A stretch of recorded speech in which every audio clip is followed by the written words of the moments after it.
Morning class. तो हमने पहला चैप्टर पढ़ रहे थे रसायन विज्ञान में, रसायन विज्ञान की कुछ मूल अवधारणाएं। ठीक, तो उसमें अब तक हमने पढ़ा रसायन विज्ञान का परिचय, रसायन विज्ञान का विस्तार, परमाणु द्रव्यमान निकालना, परमाणु भार की परिभाषाएं, आधुनिक परिभाषा। अब उसके बाद आती है परमाणु भार ज्ञात करने की विधियां। तो उसमें पहली विधि आती है डियूलांग-पेटिट विधि। इस विधि में होता क्या है, किसी धातु के लिए परमाणु द्रव्यमान तथा विशिष्ट ऊष्मा, किसी धातु के लिए परमाणु द्रव्यमान तथा विशिष्ट ऊष्मा का गुणनफल जो होता है वो लगभग 6.4 के बराबर होता है। जो डियूलांग-पेटिट विधि है, इसमें क्या कहा गया है, किसी धातु के लिए किसी धातु का परमाणु द्रव्यमान, उसकी विशिष्ट ऊष्मा के गुणनफल जो होता है, विशिष्ट गुणनफल वो लगभग 6.4 के बराबर। तो इसमें क्या लिखेंगे, परमाणु द्रव्यमान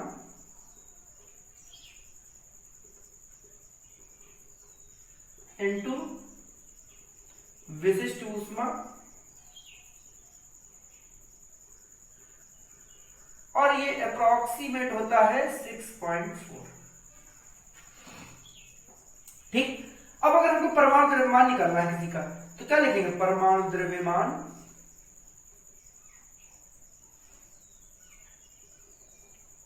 बराबर 6.4 बटे ये विशिष्ट ऊष्मा, इसके अपान में आ जाएगा।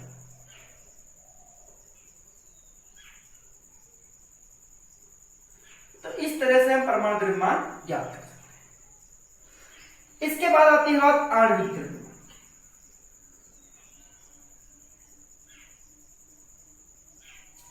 आणविक द्रव्यमान, ठीक, होता क्या है, किसी पदार्थ का आणविक द्रव्यमान वह संख्या है, किसी पदार्थ का आणविक द्रव्यमान वह संख्या है जो प्रदर्शित करती है कि इस पदार्थ का एक अणु कार्बन 12 के परमाणु के 12वें भाग से कितने गुना भारी।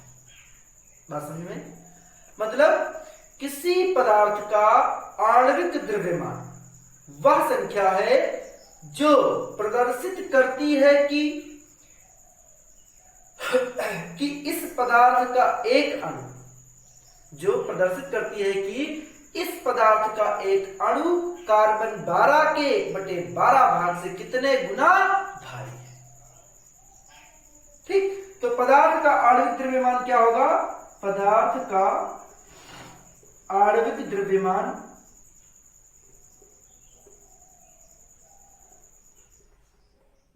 बराबर पदार्थ के एक अणु का द्रव्यमान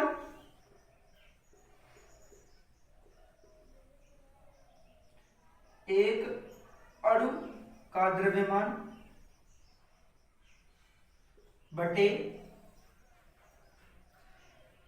कार्बन 12 के 1/12वें भाग का परमाणु द्रव्यमान।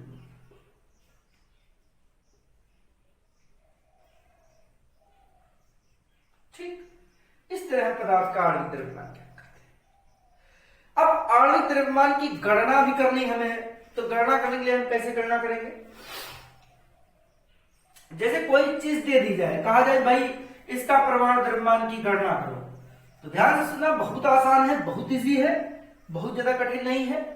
जैसे कहा जाए तुमसे कार्बन डाइऑक्साइड के आणविक द्रव्यमान की गणना, ठीक, तो सबसे पहले इसमें दिया होगा कार्बन का द्रव्यमान है 12 और ऑक्सीजन का है 16। अब हमको कार्बन डाइऑक्साइड के आणविक द्रव्यमान की गणना करनी है। तो कार्बन कितने हैं, 1 है, कार्बन का होता कितना है, 12 है, प्लस ऑक्सीजन के अणु कितने हैं, 2 है, ऑक्सीजन का कितना द्रव्यमान होता है, 16। तो 12 प्लस 16 दूनी 32, इन सबको जोड़ दें, 2 2 कितना हो जाए, 4, 44। ठीक, इसका मात्रक U होता है। वैसे मात्रक इसका रियल मात्रक होता है AMU, मगर शॉर्टकट में से U लिख देते हैं। ठीक, ये द्रव्यमान का मात्रक है। अगला देखते हैं।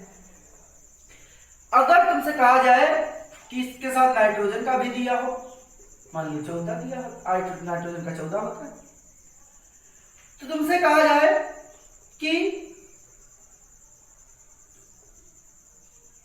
C2H5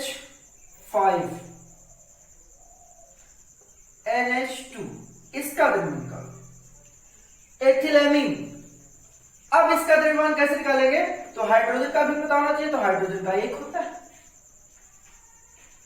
कार्बन के अणु कितने हैं? 2, प्लस हाइड्रोजन कितने हैं? 5।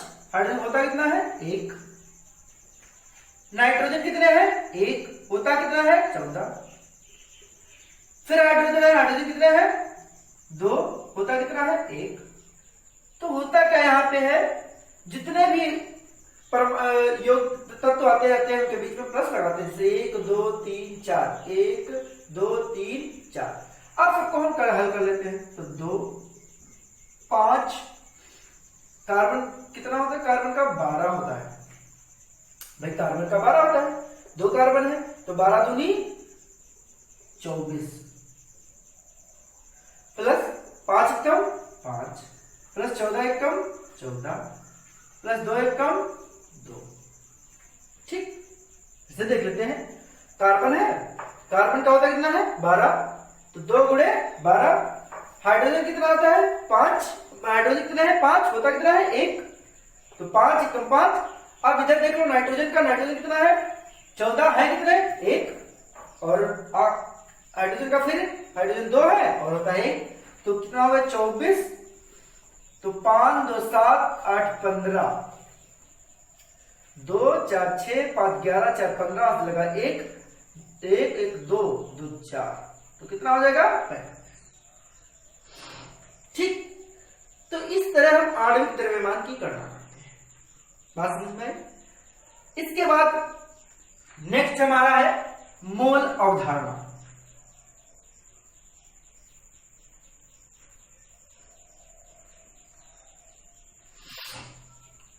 मोल अवधारणा,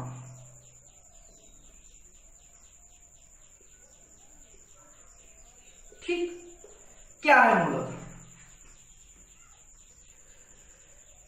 देखो हुआ क्या, जब रसायन विज्ञान में अति सूक्ष्म स्तर पर जैसे परमाणु, अणु, इलेक्ट्रॉन आदि की संख्या ज्ञात करने के लिए एक मात्रक की आवश्यकता। जब छोटे स्तर पे बात करने लगे, इलेक्ट्रॉन, प्रोटॉन, न्यूट्रॉन, तो बात करने लगे कि इनके भाई अणुओं की संख्या कैसे काउंट की जाए, क्या किया जाए, तो इसके लिए इन्होंने क्या किया? एक मानक मात्रक माना। उस मानक मात्रक की आवश्यकता हुई थी तो मानक मात्रक माना भी गया, तो उस मानक मात्रक को ही मोल बना था, तो वहीं से आती है मोल अवधारणा। मोल अवधारणा शब्द का प्रयोग सबसे पहले ओस्टवाल्ड ने किया था। ठीक, अब बात कर लेते हैं कि मोल अवधारणा होती क्या है। तो मोल अवधारणा क्या है? किसी पदार्थ का 1 मोल उसकी वह मात्रा है, किसी पदार्थ का 1 मोल उसकी वह मात्रा है जिसमें उतने ही समस्थानिक इकाइयां हैं जितने कि शुद्ध कार्बन 12 के समस्थानिक के ठीक 12 ग्राम में उपस्थित परमाणुओं की संख्या। बात समझ में? फिर से सुनते हैं कि किसी पदार्थ का 1 मोल उसकी वह मात्रा है जिसमें उतनी ही समस्थानिक इकाइयां हैं जितने शुद्ध कार्बन 12 के 12 ग्राम में उपस्थित परमाणुओं की संख्या। ठीक, अब बात करते हैं 1 मोल होता कितना है।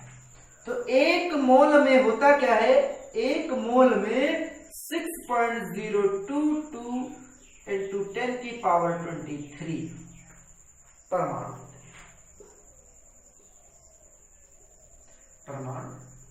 होते हैं। बात समझ में आई?